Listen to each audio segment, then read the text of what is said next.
Au sommaire de cette édition, apothéose de la conférence des leaders initiée par la mission Ephrata. Grand culte d'action de grâce organisé par le comité des pasteurs de la commune de Treichville. Au Burundi, l'ONU et l'Union africaine ont décidé de soutenir Benjamin Nkapa dans sa mission. Bienvenue dans cette édition du journal sur The Blessing Channel. Débutons avec l'apothéose de la conférence des leaders organisée par la mission Ephrata Francophonie pour Christ qui s'est tenue le samedi 28 janvier 2017. Nos reporters étaient sur place. L'apothéose de la conférence des leaders initiée par la mission Ephrata Francophonie pour Christ s'est tenue le samedi 28 janvier 2017 au siège de la dite mission. L'orateur du jour, l'homme de Dieu, le prophète Jimmy, est revenu sur le thème choisi pour cette conférence, activer les dons du ministère. J'entends le Seigneur nous dire, ma sœur, de vous appeler.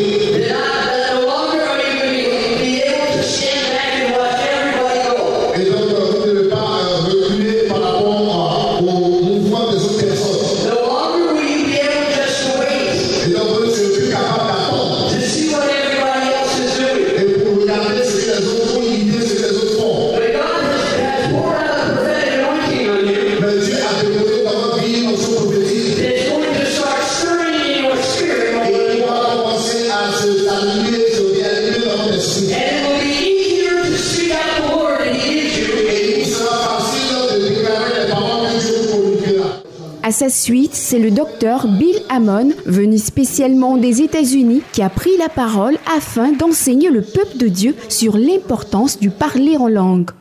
Si tu veux tuer tes enfants, ne leur dis pas, va prier en langue. Parce qu'il y a d'autres fruits, une branche de l'esprit de Dieu qui est la souffrance à tout épreuve. Donc la patience, la maîtrise de soi. Quand tu pries en langue, de la même manière que le cœur inonde le corps du sang,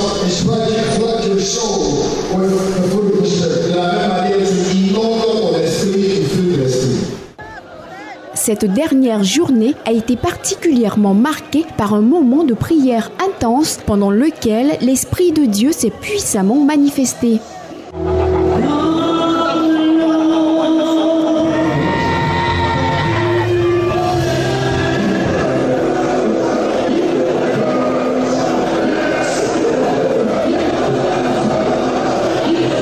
Débutée depuis le 25 janvier 2017, la conférence des leaders est une initiative du révérend Zachary Adetola, pasteur fondateur de la mission Ephrata Francophonie pour Christ, dont la vision principale est de préparer des leaders pour les nations francophones.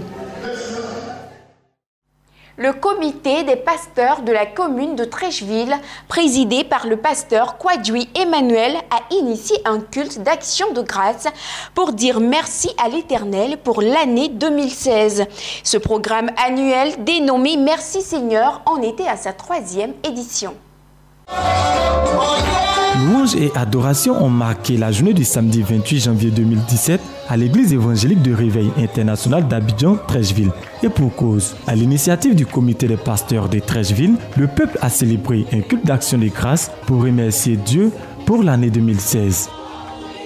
Ce programme intitulé Merci Seigneur est à sa 3e édition en 2017. Il s'agit pour les pasteurs de Treichville de reconnaître les bienfaits de l'Éternel, nous explique ici le président du comité des pasteurs de Treichville.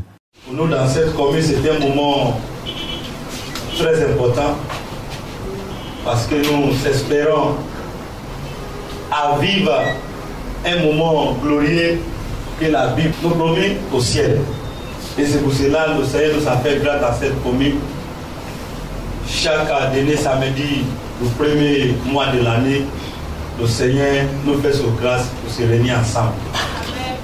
Pour que toute l'église, c'est vrai, nous avons l'habitude de nous faire dans nos différentes églises pour dire merci à Dieu, mais nous voulons dans une manière particulière, dans une manière spéciale, se réunir ensemble et puis en tant qu'une famille, avec notre autorité autour de nous, élevons nos voix ensemble pour dire merci à l'Éternel. Se joignant aux hommes de Dieu, le colonel Kwao Amisha Edouard, le parrain de ce culte d'action de grâce, a remercié Dieu pour le choix porté sur lui et les grâces de l'Éternel sur sa vie. Je voudrais vous dire merci, tout simplement. Mais je te dis merci à ce comité qui a bien voulu associer mon image à cette cérémonie de reconnaissance, d'action de grâce au Seigneur. Il n'y a rien de plus important que de venir dire merci. Amen. Merci pour ce qu'il a fait pour moi en 2016 et merci pour ce qu'il fera pour moi en 2017. Et c'est pour cela que j'ai accepté tout de suite de venir partager ce moment avec vous. L'orateur du jour, le révérend Da Dominique, a exhorté le peuple sur la puissance de l'action de grâce en s'appuyant sur le texte de Malachie 1, du verset 1 au verset 10. L'action de grâce ouvre la porte à la grâce de Dieu. Elle a aussi une orientation pratique dans un style de vie d'appréciation sincère, authentique et continuelle des actes que Dieu a posés dans notre vie étant et sur la terre. C'est l'un des devoirs fondamentaux de l'homme envers Dieu. Un homme qui n'est pas reconnaissant est classé au second rang. À plus forte raison, qui n'est pas reconnaissant envers l'Éternel qui l'a créé, est un homme qui a oublié à jamais. Conduit par le comité des pasteurs, le peuple a ensuite longuement prié pour dire merci à Dieu, intercédant pour l'Église, les familles et la nation. Le culte d'action de grâce Merci Seigneur 2017 s'est achevé comme il a débuté, dans la louange. Le programme dénommé 7 jours de croisade a ouvert ses portes ce dimanche 29 janvier 2017 à l'église anglicane Toussaint d'Abidjan. L'église anglicane Toussaint d'Abidjan, dirigée par le révérend Okpala, est rentrée dans une grande dimension avec le Seigneur à travers ce grand programme dénommé 7 jours de croisade plein de puissance, avec pour thème poursuivre, dépasser et tout récupérer. Plusieurs fidèles ont effectué nombreux le déplacement ce dimanche 29 janvier 2017 dans la commune d'Abobodokui pour participer à l'apothéose avec la présence particulière du vénéré John Adubassim venu du Nigeria. L'hôte et principal initiateur de ce grand rassemblement, le révérend Canon Ugechuku Okpala, a situé l'objectif de ce programme. Every year in the diocese there is a crusade. En chaque année dans la diocèse nous avons des croisades. And since the centers are having this crusade, et depuis que nous sommes venus en Côte d'Ivoire, nous avons l'habitude d'organiser des croisades annuelles. This year's theme is pursue, overtake and recover all. Et cette année, notre thème de l'année, c'est poursuit, rattrape et récupère tout. And we believe that this year, et nous croyons que cette année, there are a lot of miracles in the life of people in this country. Il y aura assez de miracles dans la vie des personnes dans ce pays. They will recover all they have lost. Ces personnes récupéreront tout ce qu'elles ont perdu. Et l'orateur principal, le vénéré John Adubassim, a donné le message suivi de temps de prière.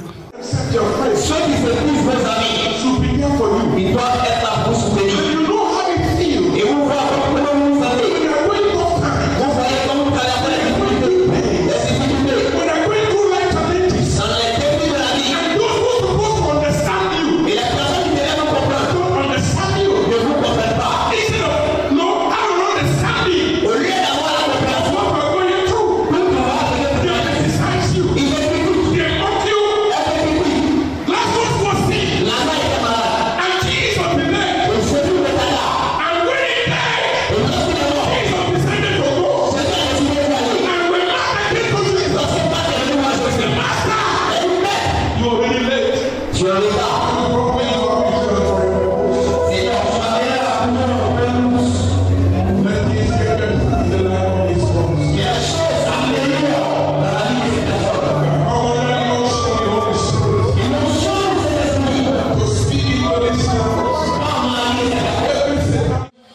Ce grand programme qui a vu la participation de plusieurs fidèles qui ont été restaurés et dans la joie pour la gloire du Tout-Puissant a refermé ses portes dans des temps de prière.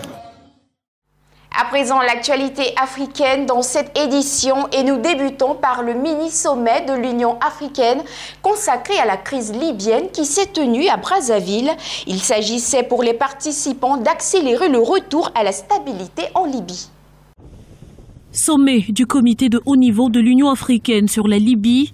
Face à la situation humanitaire et sécuritaire qui prévaut en Libye, ainsi qu'au processus politique toujours dans l'impasse, le comité de haut niveau de l'Union africaine, chargé de réconcilier et de pacifier ce pays, s'est réuni ce vendredi sous la direction de son président, Denis Sassou Nguesso.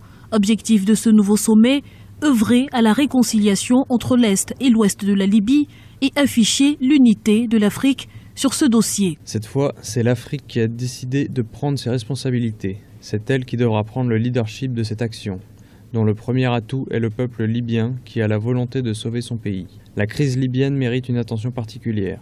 C'est cela qui justifie la détermination de l'Afrique à se réapproprier ce dossier délicat, afin d'apporter sa contribution à la recherche d'une véritable sortie de crise. Une crise qui perdure depuis le conflit libyen en 2011.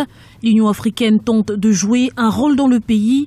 À Tripoli, le gouvernement d'union nationale de Fayez El-Sarraj, soutenu par les Nations Unies, ne parvient pas à asseoir son autorité. Sa légitimité est contestée par un gouvernement rival basé à Al-Baïda qui contrôle l'Est libyen.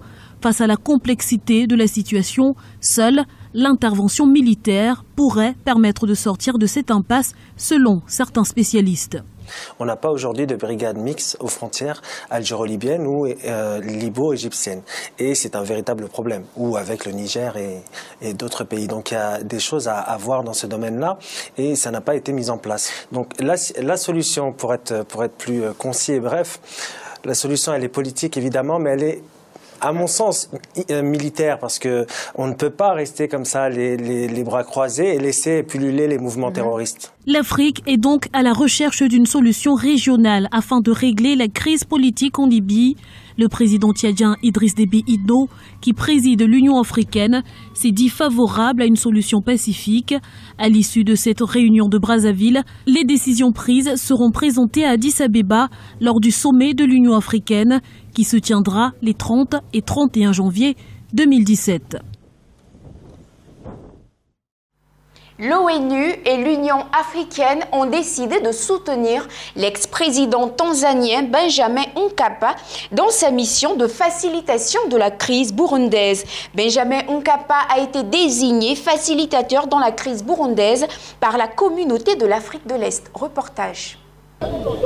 Les Nations Unies et l'Union africaine renouvellent leur soutien au facilitateur Benjamin Mkapa dans la crise burundaise. Les deux organisations internationales se sont prononcées dans un communiqué de presse conjoint dans lequel elles réaffirment leur volonté de voir l'ancien président tanzanien conduire la mission de facilitation de la communauté de l'Afrique de l'Est. Benjamin Mkapa est en charge du dossier depuis plus d'1 an, mais il est accusé par une partie de l'opposition de se ranger systématiquement du côté du pouvoir. Le Sinared, la plateforme qui regroupe la majorité des organisations de l'opposition, lui reproche notamment d'avoir renoncé à contester la légitimité de l'élection de Pierre Nkurunziza à la tête du Burundi pour un 3e mandat. La déclaration conjointe de l'ONU et de l'Union africaine en faveur de Benjamin Mkapa sonne comme un feu vert à la nouvelle orientation des discussions voulues par l'équipe de facilitation. Son objectif est désormais de se concentrer à la mise sur pied de conditions favorables pour l'organisation d'un scrutin présidentiel crédible en 2020. En République démocratique du Congo, pouvoir et opposition n'ont pu se mettre d'accord sur la conduite de la transition dans le pays samedi. Les négociations menées sur la médiation de l'Église catholique n'ont pas abouti sur des arrangements. Plus de détails dans ce reportage. Les négociations entre pouvoir et opposition ont accouché d'une souris samedi à Kinshasa. 3 points de blocage ont empêché la signature des arrangements particuliers de l'accord du 31 décembre. Selon Monseigneur Marcel Outembi, président de la Conférence épiscopale nationale du Congo, SENCO, qui assure la médiation, les partis ne s'entendent pas sur le mode de désignation du Premier ministre, le rôle de la SENCO pendant la transition et la répartition des postes ministériels. Sur le mode de désignation du Premier ministre, la majorité présidentielle exige qu'une liste de 5 candidats soit présentée au président Joseph Kabila, alors que l'opposition tient à ne présenter qu'un seul nom. Pour le rôle de la Senko pendant la transition, le pouvoir voudrait que les évêques cessent la médiation dès la signature des arrangements particuliers, tandis que l'opposition souhaite voir les prélats accompagner le processus jusqu'à la mise en œuvre de l'accord. Quant à l'affectation des ministères, pouvoir et opposition ne s'accordent pas non plus sur le nombre de postes à attribuer à chaque camp. Face au blocage, la Senko a suspendu la plénière et demandé à rencontrer le président Joseph Kabila. Les partis ont une semaine pour trouver un accord. Au Cameroun, l'instabilité de la zone anglophone a fragilisé le tissu économique national. Les régions du nord-ouest et du sud-ouest fournissent l'essentiel de la production nationale de pétrole brut. Avec une population estimée à plus de 5 millions d'habitants, les régions du nord-ouest et du sud-ouest Cameroun représentent plus de 20% de la population camerounaise. Un potentiel humain fort qui met en valeur la richesse du sol de ces régions, propice à l'agriculture. C'est ce qui justifie l'implantation ici de la CDC, la Cameroun Development Corporation, qui dispose de plusieurs usines et plantations de palmiers à huile, d'EVA et de bananes. L'économie de cette zone est également soutenue par la présence de la Société nationale de raffinage, la Sonara, qui est spécialisée dans le traitement de l'essentiel des besoins du pays en matière de ressources pétrolières. C'est une zone essentiellement agricole. Je crois que l'essentiel des produits vivriers qui nourrissent la capitale, Yaoundé, viennent de Bamenda, de la région de Bamenda et autres régions de l'Ouest. Donc au niveau du Sud-Ouest, vous avez la grande usine et l'unique qui distille le brut en super et autres. Et donc tout le Cameroun s'approvisionne à Limbé. Ça, c'est pour le Sud-Ouest. Selon les spécialistes, si la grève persiste, elle va paralyser les activités sociales et économiques, ce qui pourrait coûter quelques points de croissance au PIB et remettre en question les prévisions du gouvernement qui sont de l'ordre de 6%. Un mois de grève impliquerait la cessation prolongée des impôts et taxes. Chaque pays contribue à sa façon, à son niveau, à la formation et à la constitution du PIB de l'État. Et c'est l'ensemble de ces constitutions qui font le PIB de la nation. Et par conséquent, il est évident que si une partie du pays est bloquée, fatalement, il va avoir un impact assez sérieux, concurremment à l'apport de cette région dans l'économie nationale. On ne peut pas le nier. On ne peut véritablement pas le nier. Les régions du nord-ouest et du sud-ouest Cameroun occupent officiellement la 4e et la 5e place au classement national. Grâce à la richesse de son sous-sol, les entreprises minières sont passées de 14 à 206 entre 2010 et 2014 dans la région du nord-ouest. Seulement, les investissements publics y sont faibles. L'État gagnerait, selon les observateurs, à trouver des solutions durables à la crise anglophone, accroître les investissements publics dans ces régions, puis améliorer le climat des affaires et contribuer véritablement à l'essor économique du pays. Les Seychelles, le Maroc et l'Afrique du Sud sont les 3 pays africains où le taux d'accès à Internet est le plus élevé. Dans ces 3 pays, plus de la moitié de la population a accès à Internet. Les Seychelles, le Maroc et l'Afrique du Sud sur le podium du taux d'accès à Internet sur le continent. Ces 3 pays présentent les meilleurs chiffres en matière de connexion en Afrique. Plus de la moitié de leur population a accès au réseau selon des statistiques en temps réel publiées par Internet LiveStat. Ce trio de tête est secondé par la Tunisie, le Nigeria et le Kenya. Une mention spéciale pour le Nigeria qui pointe à la première place en termes de nombre de citoyens connectés dans le même pays. Au bas de la liste, on retrouve 4 pays qui totalisent moins de 2% d'accès à Internet. Il s'agit de l'Érythrée, du Burundi, de la Somalie et de la Guinée. À noter enfin la progression sur une année du Mali et du Lesotho qui comptabilisent un taux de pénétration de plus de 18%. Dans cette même catégorie, on retrouve le Cameroun, qui fait lui aussi un bond en avant pour se retrouver à 16,5% de taux d'accès. De bons chiffres qui ne tiennent sans doute pas compte du blackout d'Internet dans les 2 régions à majorité anglophone du pays. En France, Benoît Hamon a remporté le second tour de la primaire de la gauche avec près de 58,65% des suffrages face à l'ancien Premier ministre Manuel Valls. Peu connu des Français, Benoît Hamon sera finalement le candidat des socialistes à l'élection présidentielle. Dimanche, l'ancien ministre de l'Éducation s'est largement imposé dans le duel des 2 gauches qui l'opposaient à Manuel Valls. Pour Benoît Hamon, c'est la véritable gauche qui a relevé la tête, mais l'heure est désormais au rassemblement. Dès lundi, je proposerai donc à tous les candidats à cette primaire, mais aussi à tous ceux qui se reconnaissent dans la gauche et l'écologie politique, en particulier Yannick Jadot et Jean-Luc Mélenchon, de ne penser qu'à l'intérêt des Français au-delà de nos personnes. Je veux donc rassembler les Français, tous les Français, autour d'un futur désirable.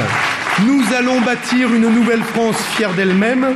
Ensemble, faisons battre le cœur de la France. Vive la République, vive la France. Benoît Hamon est désormais le candidat de notre famille politique. Et il lui appartient de mener à bien la belle mission du rassemblement. Un rassemblement qui s'annonce aussi douloureux que difficile. Une aubaine pour Emmanuel Macron, l'ancien ministre de l'économie, est à ce stade le seul candidat à pouvoir encore espérer se qualifier au second tour de l'élection présidentielle. Avec son projet axé sur un futur désirable et son sourire modeste, celui que l'on n'attendait pas a tout bouleversé. À 49 ans, Benoît Hamon portera les couleurs du Parti socialiste aux prochaines élections présidentielles françaises. Regard clair, sourire modeste, allure de jeune homme, celui que l'on n'attendait pas a tout bouleversé. À 49 ans, c'est lui qui portera les couleurs du Parti socialiste aux prochaines élections présidentielles françaises. Benoît Hamon et son projet axé sur un futur désirable. Un monde plus égalitaire, plus juste, plus fraternel, c'est la perspective que nous ouvrons, que d'autres qualifient d'utopiste ou d'utopique, peu importe, mais que nous assumons parce que nous partons du réel et nous montrons ce qui est à nos yeux l'idéal. Benoît Hamon a été le porte-parole du Parti socialiste de 2008 à 2012 après avoir été député européen et président des Jeunes socialistes pendant 2 ans lorsqu'il avait une vingtaine d'années. Bien connu donc dans les rangs du Parti socialiste, il ne l'était guère du grand public, à tel point que l'annonce de sa candidature, il y a 6 mois, était presque passée inaperçue. D'un naturel calme et discret, il monte les marches de l'Élysée en 2012 lorsqu'il devient ministre délégué à l'économie sociale et solidaire dans le premier gouvernement Ayrault. Avec d'autres ministres, il œuvrera pour faire accéder Manuel Valls à Matignon. En 2014, c'est chose faite et il hérite du poste de ministre de l'Éducation dans le premier gouvernement Valls. Mais très vite, les dissensions apparaissent. Benoît Hamon, Arnaud Montebourg, alors ministre de l'Économie, et Aurélie Filippetti, ministre de la Culture, sont remerciés et évincés en raison de leur prise de position publique. Ils deviennent alors les frondeurs du Parti socialiste. Ils s'opposeront notamment au projet de loi sur la déchéance de nationalité qui entraînera la démission du gouvernement de Christiane Taubira, garde des Sceaux. Mais à ce moment-là, tout le monde croit encore que c'est Montebourg qui peut rivaliser contre Valls. C'est sans doute sans compter la persévérance, le style et la nouveauté que va apporter celui que l'on surnomme Petit Benoît ou Petit Ben. Un projet innovant axé sur le social et l'environnement qui touche une gauche en mal de gauche. Un discours clair et posé qui balaie poliment les attaques. Moi, j'assume de dire aujourd'hui que l'option politique que je propose est une option qui ne vend pas du rêve, elle ne vend rien du tout, elle propose de la justice. Benoît Hamon aura ainsi balayé tranquillement tous ses adversaires, y compris celui qui a été donné favori, l'ex-premier ministre, qui avait tout misé sur sa candidature au présidentiel, Manuel Valls. Bucarest, la capitale roumaine, a été secouée ce dimanche par une manifestation de milliers de personnes protestant contre 2 décrets d'urgence qui prévoient la dépénalisation de l'abus de pouvoir de la grâce pour 2500 détenus. La grogne sociale ne faiblit pas en Roumanie contre la réforme controversée du code pénal. Des milliers de personnes ont manifesté hier encore à Bucarest pour protester contre 2 projets de décret d'urgence. Le premier prévoit qu'environ 2500 détenus, dont des élus, purgeant des peines allant jusqu'à 5 ans de prison, seront graciés. Le second dépénalise partiellement l'abus de pouvoir. Inacceptable pour cette manifestante. Ce qui nous inquiète, c'est le manque de transparence, dit-elle, mais aussi le contenu de cette loi. On ne devrait pas apporter de changement au code pénal de cette manière par des décrets d'urgence.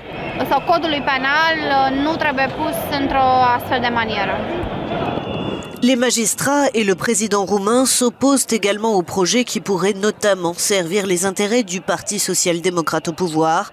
Plusieurs élus de la majorité sont en effet soupçonnés, voire accusés de corruption. Les avis sont partagés sur le déménagement de l'ambassade américaine d'Israël annoncé par le président Donald Trump. Si la Ligue arabe exhorte Donald Trump à renoncer à ce transfert, le Premier ministre israélien, lui, s'est déclaré favorable. La Ligue arabe a exhorté Donald Trump à renoncer à transférer l'ambassade américaine de Tel Aviv à Jérusalem. La décision finale n'a pas encore été prise, mais risque de mettre le feu aux poudres côté palestinien. Dimanche, le Premier ministre israélien s'est déclaré très favorable à un tel transfert. Je veux dire clairement et sans équivoque que notre position a toujours été et qu'elle le demeurera toujours. L'ambassade des États-Unis devrait être ici, à Jérusalem, a expliqué Benjamin Netanyahou.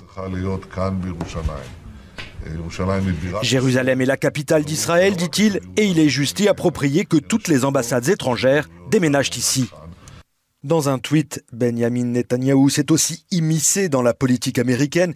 Il a pris fait et cause en faveur du mur que veut édifier le président américain à la frontière avec le Mexique. Depuis 2014, Israël a édifié une barrière de 242 km de long à sa frontière avec l'Égypte afin d'empêcher les migrants d'accéder à son territoire. Ces derniers mois, une partie du mur a même été rehaussée, passant de 5 à 8 mètres de haut. Le décret sur l'immigration pris par le président Donald Trump a provoqué une vague de confusion dans de nombreux aéroports aux États-Unis.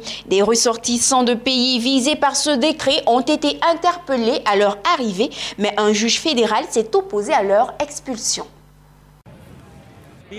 Nous sommes des gens, nous ne sommes pas le gouvernement. Nous ne faisons rien.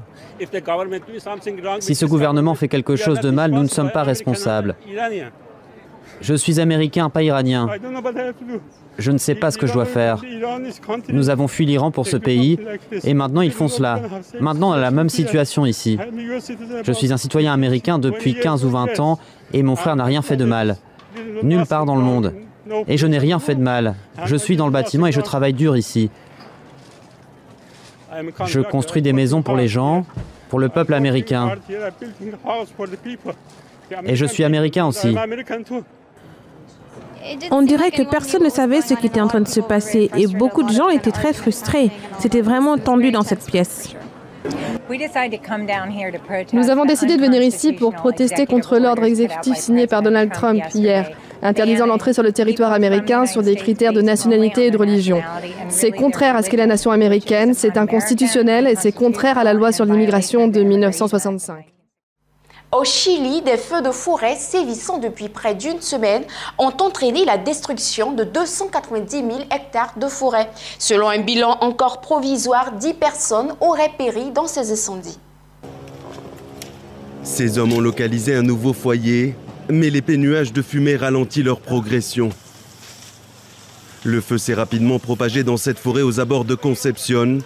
Les vents violents et les températures très élevées ne font que l'attiser davantage. Les flammes se propagent depuis plus d'une semaine dans 7 régions du Chili. Selon le gouvernement, plus de 140 foyers se sont déclarés au niveau national. Les incendies ont ravagé des centaines de milliers d'hectares de forêt. Certains habitants affirment que les feux auraient été intentionnellement allumés. Nous sommes entrés en contact avec des locaux qui nous ont confié avoir vu un camion rouge avec 3 ou 4 personnes dedans qui ont allumé des feux. Plusieurs personnes ont été arrêtées depuis. Les autorités chiliennes n'écartent pas la piste criminelle. J'ai demandé une réunion avec les chefs du renseignement de la police et les forces armées pour voir si les responsables ont été retrouvés et pour déterminer les causes de ces feux. Des milliers de personnes ont été évacuées. Les incendies ont fait plusieurs morts à travers le pays. L'aide internationale a commencé à se mobiliser. Selon la présidente Michelle Bachelet, c'est le pire désastre forestier dans l'histoire du Chili. Toute chose concourt au bien de ceux qui aiment Dieu. C'est ici que s'achève cette édition du journal sur The Blessing Channel. Restez bénis.